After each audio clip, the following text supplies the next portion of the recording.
Hey everyone, it's Even Bigger Jono. Okay, so a lot of people have been asking me how Pokemon breeding, Pokemon EVs, and Pokemon IVs work. Well, to save me telling every single person one-on-one how it works, I guess. I mean, I'm not saying that I wouldn't help you anyway, but this would probably be an easier form of doing it. How it works, I decided to make a video about how it works, so hopefully you can get a bit of an understanding in how it works. Um, Basically, most things, I'm not saying you can't get it from Pokemon that you can find in the wild, but it's a lot easier and you have a lot more control over things if you breed Pokemon and do things like chain breeding and all of that sort of stuff. But anyway, breeding is basically just a mechanic in the Pokemon games that allows you to get eggs of Pokemon or baby Pokemon and stuff like that. Really, this video, if excuse me, I'm just getting over a bit of like a freaking flu or chest infection. It's really annoying. If you think that Pokemon's a really kiddie game, I can honestly assure you that after watching this video, you'll think otherwise because Pokemon's pretty complicated. Anyway, breeding is basically what it is. It's breeding. You get two Pokemon and you breed them, but there's a catch to that. Only certain Pokemon can breed with not one another. So they basically gotta either be in the same egg group as each other, be the same species, or breed with Ditto. They're the only three circumstances you can have with breeding Pokemon. There are a lot of different egg species. For example, there are Water Group 1 and Water Group 2, Ground, Monster, and so on and so forth. Any Pokemon can breed with Ditto. There is no exception for Ditto except for Legendary Pokemon. Legendary Pokemon cannot breed even with Ditto, and they cannot breed with themselves. So no, that means you can't get little eggs of Legendary Pokemon, so you can't legitimately obtain like level 1 Mesprits or level 1 Celebes without events, okay? I mean, I don't even think there's been events for level 1 Celebes anyway, but I'm just saying.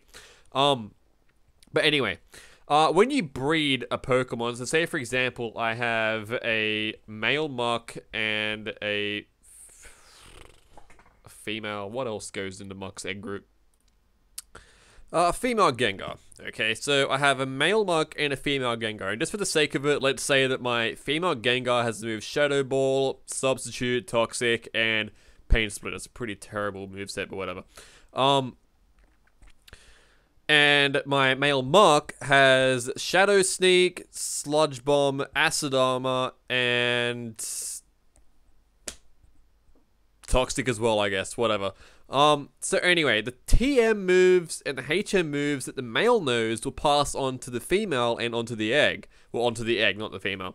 You'll breed the female species, so I'll get a Gengar, but it'll know the moves of my Muck as long as they're like compatible moves. And Sludge Bomb and Shadow Sneak and Toxic are all compatible moves with Gengar, so you'll get those on your baby Ghastly.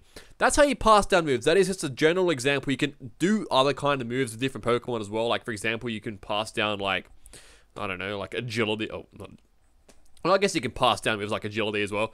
Actually, I think Gengar can learn Agility. I'm not too sure. But, yeah, there are 15 different egg groups. Each egg group contains different Pokemon, obviously. I'll just quickly run over the egg groups you can have. They can have Monster Group, Water Group 1, Bug Group, Flying Group, Field Group, Fairy Group, Grass Group, Human Light Group, Water Group 3, Mineral Group, Empress Group, Water Group 2, Ditto Group, which is obviously just Ditto, Dragon Group, and the Undiscovered Group. Undiscovered Group are mainly just legendary Pokemon, and they can't breed eggs. The Undiscovered Group is the only group that actually can't breed eggs, okay? Or they just can't breed in general. But anyway, that's basically the main idea of breeding. You can just pass down moves. You can pass down something else that I'm going to be getting into later in this video called individual values, or IVs for shorts. But that's pretty much all there is to know about breeding. I mean, breeding's pretty self-explanatory, I guess. I mean, if you're really having trouble breeding Pokemon and you really want a different kind of species and you're not getting it, just breed with Ditto. That's if you really don't want to breed down moves or pass down moves or anything. But if you want to pass down moves, then pretty much just do what I said. Just make sure you can check up on places like Bulbapedia and Cerebi to see what kind of moves that, what kind of egg moves the Pokemon can learn, and what Pokemon you need to breed it with to get those moves. If you just look that up, then I'm pretty sure you'll understand it pretty quickly. But I've gone over the basics for that anyway. So yeah. Next thing here on the list that I have. I mentioned something about individual values. Now, individual values, you have no control over when you first get the Pokemon, okay? Individual values are pretty much they're pretty much still like the DNA, you could say, of the Pokemon. Every single Pokemon has different individual values. Or let's just say IVs, because it's a lot shorter. Each stat has an IV. It can range from 0 to 31. Each IV, or each point in IVs, adds on to 1 point in that stat at level 100. So say, for example, I have a Pikachu on level 100 and its attack stat is 200, for example. With 0 IVs, it's 200. I'm just using this as an example. With 0 IVs, it's 200. With 31 IVs, which is the max IVs you can get on a stat, it'll be 231. Do you get me? With 25 IVs, it'll be 225. With 15 IVs, it'll be 215, and so on.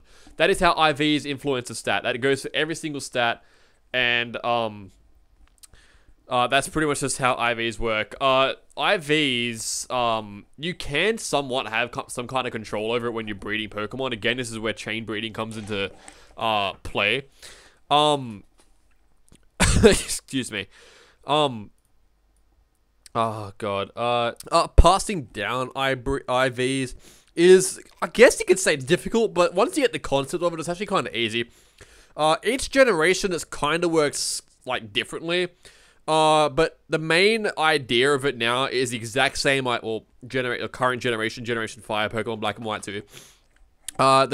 It has the exact same concept as Pokemon Platinum, Heart Gold, and Soul Silver. So, if you know how to do it in Heart Gold, Soul Silver, and Platinum, you'll know how to do it in Black and White 2.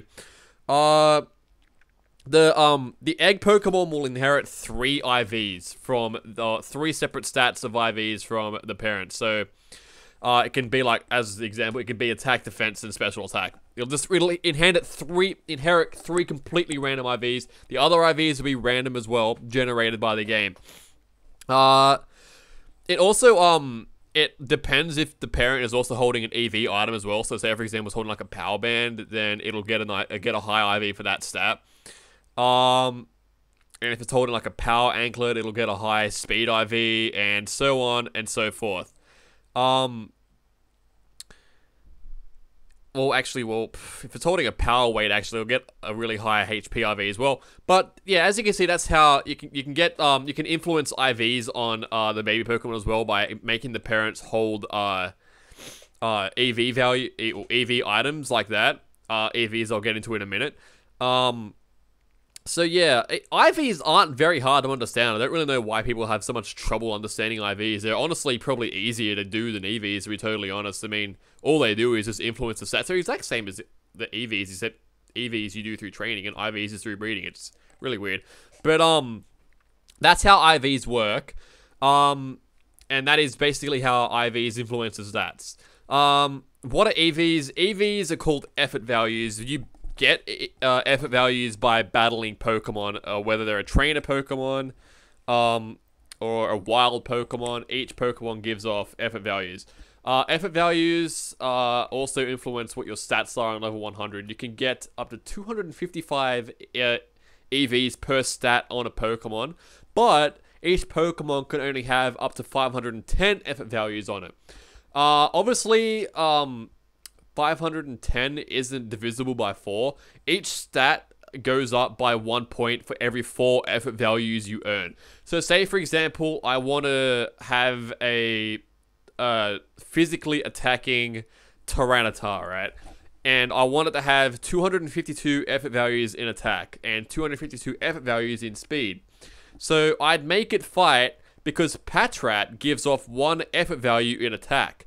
That's just an example. Each Pokemon can either give off 1 effort value, 2 effort values, or 3 effort values, depending on what kind of Pokemon it is and how far in its evolutionary line it is. So we'll just use Patra as an example because 1's a nice round number.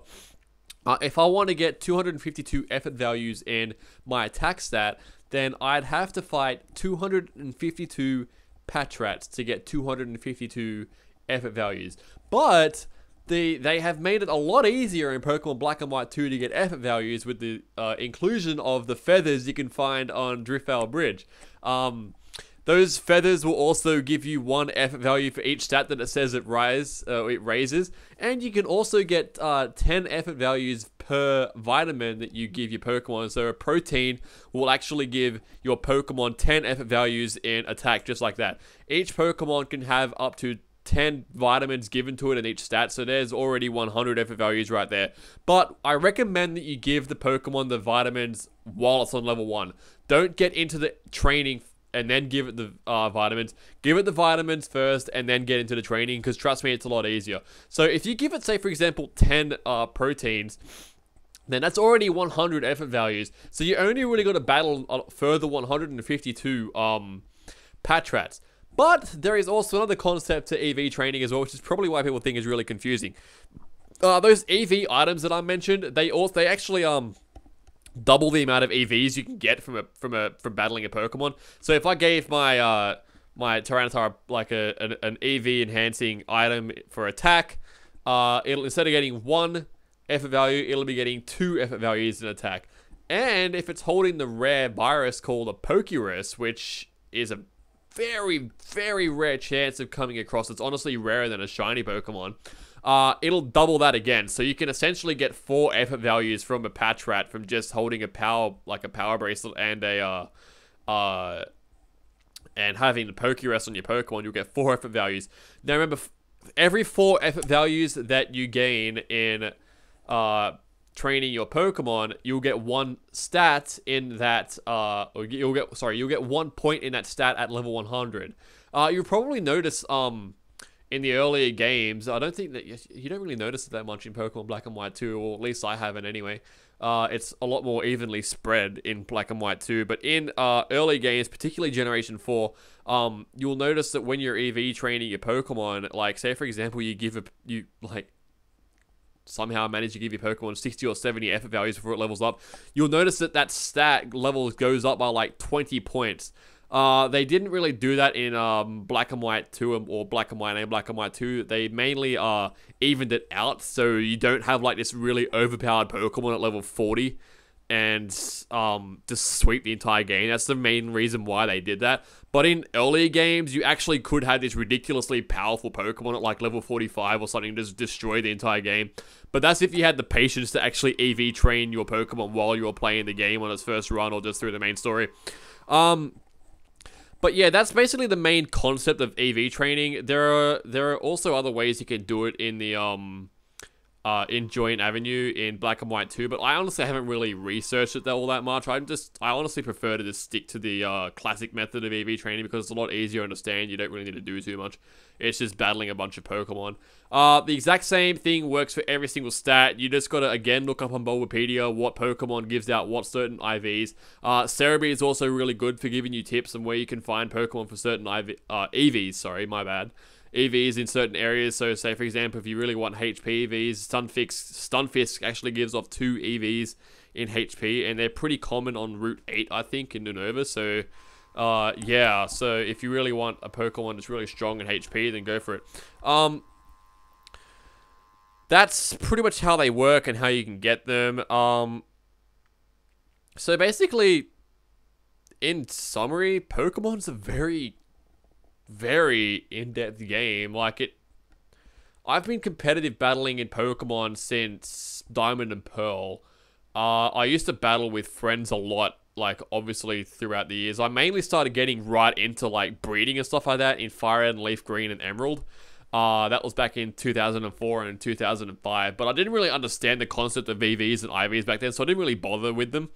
But now that I noticed that, because EVs and IVs, they really influence stats, man. Like, you can have a Weavile with like 0 EVs and 0 IVs in attack, and its attack stats like 270 odd. But you can give it like 31 IVs in attack and 252 EVs in attack, and its attack stats suddenly like 370. So yeah, they really make a difference in battles. And if you really want to get into competitive battling, then I recommend that you EV and IV train your Pokemon, because really you're going to need it. And if you're going to win battles, then that's the way you're going to do it. You're going to really have to have your Pokemon at the most highest stats that they can possibly have. Obviously getting 31 IVs in each stat's very, very difficult, but you can always, it's possible to get it. I've actually recently hatched a Beldum with perfect IVs and all of its stats, so I had perfect IVs across the board, which is really, really cool. But I get 31 IVs in certain stats fairly often, so I'm not saying it's impossible to get. It does happen, but you just got to go by chance or chain breed with Pokemon that already have 31 IVs in a particular stat, which I have a lot of those Pokemon that have, so I don't really have much of a problem with getting 31 IVs in stats. So yeah, I spend too much time playing Pokemon. Yeah, it's my favorite series. What do you expect? But yeah, there is also one more thing that influences stats, and I'm pretty sure everybody knows about this. It's the natures. Natures you can inherit from Pokemon or from parents fairly easily. All you gotta do is, say for example, you want a timid nature and you have a parent that has a timid nature. Just give it an Everstone, and every single Pokemon that comes out of an egg will have a timid nature. So yeah, just give it that Pokemon an Everstone if you want that particular nature, and yeah, every single Pokemon will have that nature that you hatch. It's pretty straightforward, but like, natures give a 10% boost in that stat, so, adamant natures give a 10% boost in attack, and and obviously each nature has its, negative effect as well. Adamant natures have a negative effect on special attack, so your special attack won't be as good, but if you're having a physical Pokemon, then you don't really need to care about special attack, so that's the whole point of it. So yeah, natures, they're pretty easy to understand. I mean, it tells you in the game now that it highlights the best stat in blue and the bad stat in red, so yeah, just go by the game. I mean, again, if you get stuck, then go to Bulbapedia. It gives you that as well, and Cerebi if you really prefer Cerebi over Bulbapedia. I personally prefer Bulbapedia, but whatever. That's pretty much the basic concept of Pokemon. I have a lot of level 100 Pokemon. I have over 130 level 100 Pokemon, and they're all perfectly EV and IV trained and bred, I guess. And yeah, I just spend way too much time playing Pokemon. If you really want to battle me, then I'm always free to battle when I'm not sleeping or at work. And I'll actually leave my friend code in the description. And just send me a PM if you ever want to battle. I'm always up for a battle. I really enjoy battling new people and seeing their strategies and stuff like that. So yeah, if you ever want to battle, just let me know. If you want to know anything further, then just, again, feel absolutely free to PM me on YouTube or wherever. You can contact me, Twitter, Facebook, whatever. And if you have any questions, then I'll happily answer them. I like to think I know a lot about this series. I mean, I've been playing it since I was a kid, and I've been gaining knowledge about it ever since then. And I gotta say, Diamond and Pearl really opened my eyes a lot. But yeah, yeah, it's a really cool series when you get into it. It's not as kiddie as you think. It's honestly a lot of fun, and it's really cool. The meta game can be really dumb sometimes, I got to admit, but yeah, all in all, like it's pretty cool. I mean, I'm pretty satisfied with it. I mean, I've never really been legitimately mad at this series. I mean, even though I sometimes might see it in my videos. I mean, I hate Black and White. I'm not gonna lie, Black and White are terrible games, and I really don't like Unova that much. But it's oh god, it's just such a terrible place. But don't get me started on what I think of Unova really. But I know a lot of people like Black and White and stuff like that, but I really don't think they're that good. Competitive wise, they're really cool. They're like, I like the meta game in Black and White. I personally prefer, again, Generation 4. Generation 4 is my favorite generation in Pokemon. I love Diamond and Pearl and Platinum and Heart Gold and Soul Silver. I really thought they changed the series a lot. But yeah, I just didn't really like Generation 5. I don't know why. I just don't like it. I thought Unova was really linear. It bored me. But yeah, I've actually got a lot of playtime on Black and White and Black and White 2, so I shouldn't really be talking about how bad they are. But yeah, anyway, Pokemon, look, it's my favorite series, and I really hate knocking games in this series, but Black and White had to be done, man. It's just, oh god.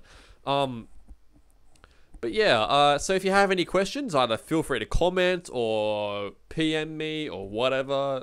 If you want to know more about Pokemon and whatever, if you want to watch my videos, and feel absolutely free to subscribe. I'm not gonna bite you. I'm a really nice guy. I'm not gonna kill you or whatever. I mean, we're all beginners at one stage, right? I mean, I even asked the stupidest questions when I was a beginner. But hey, if you don't ask questions, you won't get answers. So even if they seem stupid, they might not seem stupid. So just feel free to ask anyway, alright? Hope you guys enjoyed this video, even though it seemed like a waste of time. But whatever, alright? See you guys later.